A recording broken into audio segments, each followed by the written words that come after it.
Welcome to our first European Cup final of our time at Valencia. We've obviously played and won the Copa del Rey already this season. We've obviously had the suit out previously in the Palace save for the Europa Conference League final, which we lost. So we're going to try and not replicate that and try and replicate what we've done so far in the Valencia save, which is obviously winning finals. We beat Barcelona in the Copa del Rey final earlier on in the season, and today we face Roma in the Europa League final. Now, obviously, we have played Roma once this season already in the league phase, and we were successful against them. I think it was one of the earlier games that we played, he says, as now it turns out it was one of the latter ones. We did win by 3-1 against Roma on the 10th of December. Now, as I record this, I haven't actually finished what was now yesterday's video with regards to the La Liga season finale. So at this moment in time, as I'm recording this Europa League final, I don't yet know if I am or am not going to win the La Liga title. So you'll already know whether I did or not from the video that you watched yesterday, but just because of the scheduling here, I'm having to kind of part record one episode to part record another to then go back to the other one to then come back to this one. Because obviously we'll have a full season roundup at the end of this episode, but I can't do that before I've played Osasuna, which is yesterday. It is what it is. So we will have a full season roundup at the end of the day. But again, as ever with cup finals, without cheating and skipping to the end, let me know what you think the scoreline is going to be for this European final. I am hoping, obviously, to bring the trophy home. And based on our previous record against Roma, it should be a game that we can win.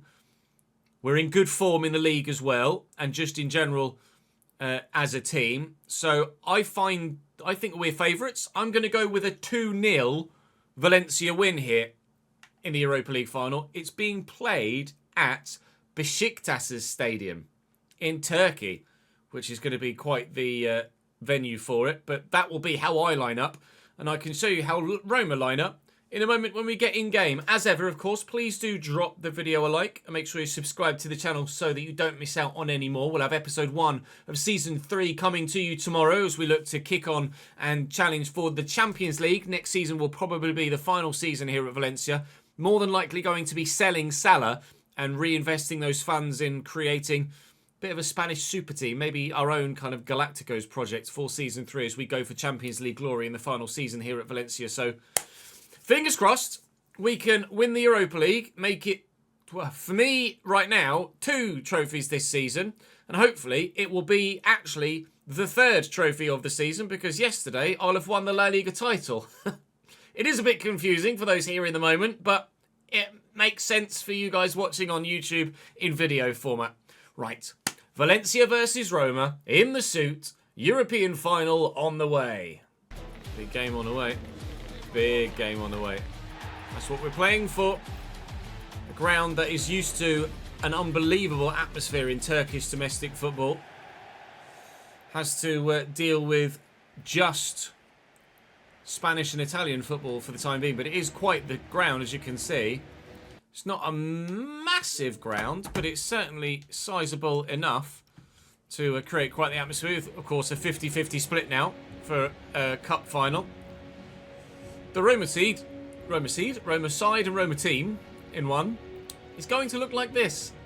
Milashvili in goal for Roma. Wesley, Mancini, and Dicker and Cancelo. And Di El Ainawi, Kone and Sule.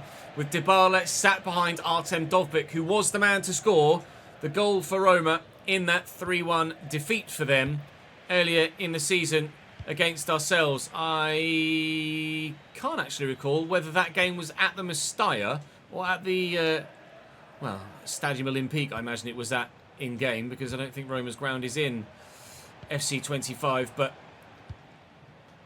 regardless of where it was played, we got the dub. And now we'd very much like to replicate that if we can. A 3-1 scoreline is probably a little bit too much to ask for, but Ansu Fati's going to have a run at Wesley here.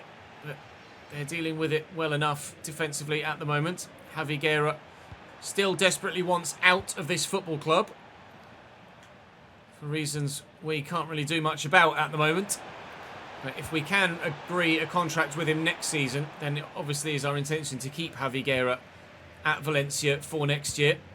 So we go for Champions League glory and, Copa del Rey retention at this moment in time. I don't know if I've won the La Liga or not. But Salah from range on his right foot with some movement behind it. Draws the first save of the game out of either goalkeeper. It has been quite heavily Valencia forward action so far. But now here come Roma for the first time. Looking to cut my defence apart. Slowing them down nicely. Dybala and El Al-Nawi. And Ndiaye is a very good player. Will have a big impact on proceedings here for Roma, I'm sure. Can't find the ball through. Neither can Javi Guerra. Dovbyk to Ilman Ndiaye again. Straight at Harry Gazar though. So far so good defensively. So far not great offensively. Monciano, however, played in here. Pull it back. Salah, I just wanted to get it on his left, but Ndika knew that was what I wanted to do. So stood in such a position to deny me the opportunity. Thierry Correa and Javi Guerra. It's been very, very heavy Valencia possession the opening 25 minutes or so. But Roma have dealt with everything we've thrown at them so far. Svilar's only had one relatively comfortable save to make. Cambieso's just going to get to that ahead of Matthias Sule. Salah can't win the header against El Al-Nawi. And now Dybala trying to use that Argentinian trickery against me. Oof. Footwork from Harry Gazar was very good. Wasn't intended. I had tried to play the pass and he didn't.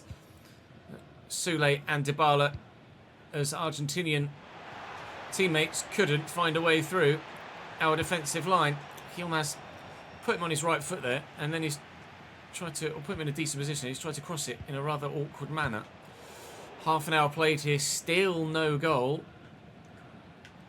Bit of a tight affair, no one's had a clear-cut opportunity yet, both defences doing their jobs. They're going to try, and Sule's whipped it well, and it will reach Iliman Ndiaye, but it will go over the top.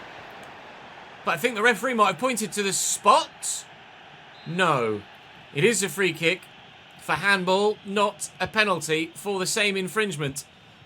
That might well have potentially seen a second VAR handball controversy in a European final.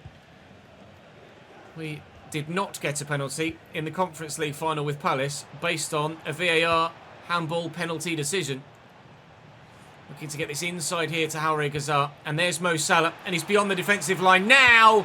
And Mo Salah is the man. The Egyptian king gives Valencia the lead. He's the only man to have a go. One well saved. One very well finished. 10th goal of this Europa League campaign for Mohamed Salah there. Just getting away from Ndika. And, well, the finish speaks for itself. Roma need to be better in this second half if they're to find a way through our backline. They've come forward a couple of times, but they are yet to have a shot on goal. Dovbyk's used his strength there to outmuscle the defender that did initially get in the way. It's not the first time Sule's been in such a position. Manu Kone finds Dybala. Dovbyk, Manu Kone again, rises the challenge and finds the shot wide of the target. Roma starting to utilise their extra physicality in this fixture at the minute, at the beginning of the second half. Certainly some physical shoulder barges going on that really nobody other than Boyomo in my backline can deal with, I wouldn't have thought. Valentin Gomez is quick, but he's not a bruiser like Boyomo. See the movement from Fati on the far side. Can we get him in behind here? No, Joao Cancelo's dealt with that very well indeed. I think they've swapped fullbacks, have they? Wesley is now at right back and Joao Cancelo is now at left back. So that is a definitive change to the way that they were running things in the first half, because Wesley was on the left-hand side. Here's El Al-Nawi now into Iliman Ndiaye and Artem Dovbyk looking to find a teammate, but he's found only one of mine. Oh, and it's brilliant from Fati. And then it's terrible from Fati. Well, we're an hour in. Roma have had the only chance of the second half so far. It has been a game with minimal chances in it. It was only the third shot on goal of the fixture all told. When Manu Kone fired wide, and Yilmaz is going here. That's a lovely ball over the top to him. And if I can find someone in the middle, then maybe a second goal could be on the way. Fati got there, put himself in the goal, but not the ball crucially. Dybala. Lovely ball through the gap to Dovbyk. There's the reverse to Paulo Dybala. Just put him off by throwing a body in front of him, and thankfully he wasn't able to find the man he was aiming for. Their pass accuracy wasn't terrible in the first half, and their possession play was okay, but they're just not quite at this stage had what was needed. Salah, where'd you go? We've not quite had what was needed to find a way through. Mancini's done just enough there, trying to pick their backline apart here and put the pressure on, maybe force a mistake out of someone. That mistake has come from the goalkeeper, and Salah will bring this down and then look to bend it. It's a great block by the defender, Evan Ndicka. 15 to go. Roma are running out of time here in Turkey. Fati wants to shake it all about. Montiano went for an overhead kick there for some reason. They've got an advantage, I think. Must have hit a hand somewhere. Why has he gone for an overhead kick there? Just use your head, pal. He's been so reliable, Montiano, all save long. Specifically this season as well. Outrageous in La Liga. Salah has been the go-to goal scorer for us in this competition, but the Romanian has really led the line particularly well this year. Struggled to find first-team football at all last year with the form of Javier Puado, and now it's been roles reversed this season, with the Spaniard keeping the Romanian out last year. Now the Romanian ensuring that Puado doesn't get as much football this year. Puado did score a hat-trick in the last game I played, which is the second to last game of yesterday's episode that you will have seen already in our hunt for the La Liga title. But with the ball in De Gea's hands here, with seconds to go, I think Mo Salah's rattling effort off the underside of the bar is going to be enough for Valencia to, at this stage in real life as I record, ensure a double. It might be a treble by the time you see the video. I now need to go and record the final game of the La Liga season to complete yesterday's episode, but we certainly will enjoy the trophy lifting ceremony here first before we dip. Copa del Rey, tick. Europa League, tick. Champions League football assured, tick. And for me right now, La Liga, question mark. Not quite got that fourth one yet. But we might already have it in the bag. We'll go to the end of the season, have a full season roundup at the end of this episode. But I need to do a little bit more in between to be able to do that, of course, as you well know. Javi Guerra, the man to lift the trophy. He wants out. Why would you leave? Apart from some more pennies, I suppose. Javi Guerra lifts a second trophy of the season for me. And we have ourselves a European crown.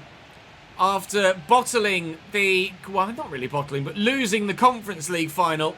Our first final in orange in Europe is a win. We're one apiece from European finals. And, well, now all we need to do is get to the Champions League final. But that is going to be tomorrow. Not tomorrow's. That is going to be next season's goal. We're not in the Champions League with Palace as I'm recording right now in Season 2. We're in the Europa League. But we've won this competition now. And, well, rather evidently, we would like to go one step further with European competitions moving forward. So I'll skip to the end of the season now for this video. And we'll have a full season roundup before we head into Season 3, Episode 1 tomorrow. But Javi Guerra has lifted another. And Valencia are European champions. We get ourselves, of course, I'm out of the suit now, back in the Valencia shirt. But look at that. 3 trophies on top of the bus as we parade through Valencia city centre. You love to see it.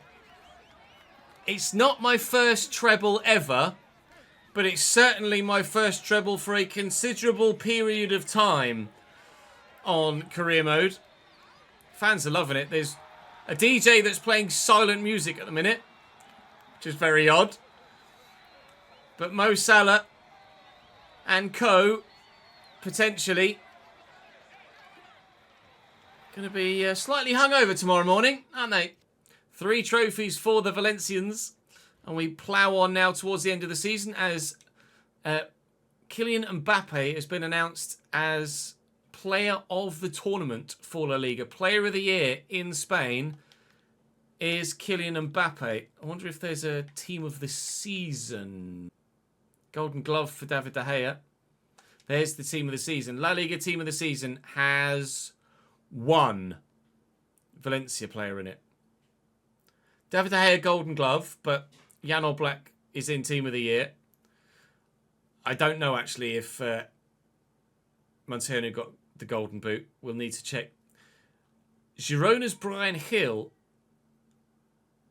in team of the year as well. And then Cambiasso is the only player from our side to be in team of the year. That's very peculiar for the title winning team to only have one man in the team of the year. That's very strange indeed. Very, very strange indeed. That's the league below team of the season. That's now gone. If Carlos Corberán wants to join FC Andorra... FC Andorra? No, I'm pretty sure he's not going to go from us to FC Andorra. All right, cool. Right, let's go and have a full season roundup, shall we? So here's how things ended up across the competitions that we were involved in and, of course, the wider European picture. We win the league by a point against Real Madrid, who won by 2-1 on their final match day. Villarreal seal 5th. They will be in the Europa League next year. And out of nowhere is Bilbao that actually end up 7th. Not Getafe or Osasuna, who both lost on the final day. Betis on 54 points as well. Quite the battle for that one. I'm not sure if 7th will get a European spot because of our Europa League win. I don't know at this particular moment in time. Also don't know who won the Champions League actually as well. But Girona in 12th, Sevilla 15th. Relegated in the end were Eibar. They and Zaragoza both losing on the final day. So that's that there. We know what happened elsewhere in Spain. Because, well, we were involved in almost all of it, weren't we? The Copa del Rey was ourselves. The promotion final.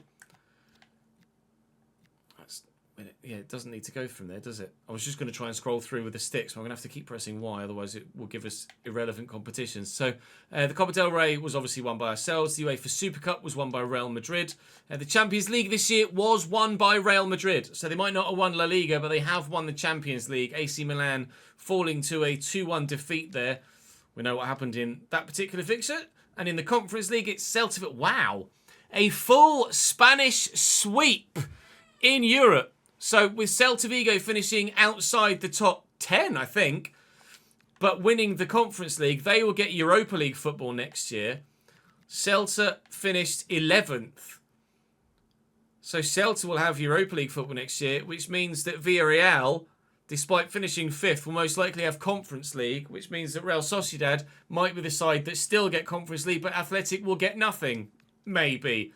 Not entirely too sure. So, the Premier League was also won by a point by Liverpool over Newcastle. Manchester City 3rd, a further 2 points back. Arsenal 4th. Man United a lofty 6th for them. Villa in 5th. Goal difference deciding European competition there. Spurs and Chelsea round out the rest of the top 8. Relegated Ipswich, Sheffield United and Leicester. No real surprise there. In League 1, PSG by quite the margin. Strasbourg up in 4th, so fair play to them for that. In the Bundesliga, Dortmund win the league by 6 points from Leipzig. Bayern 3rd only. And in Serie A, it's AC Milan who win the league by a point.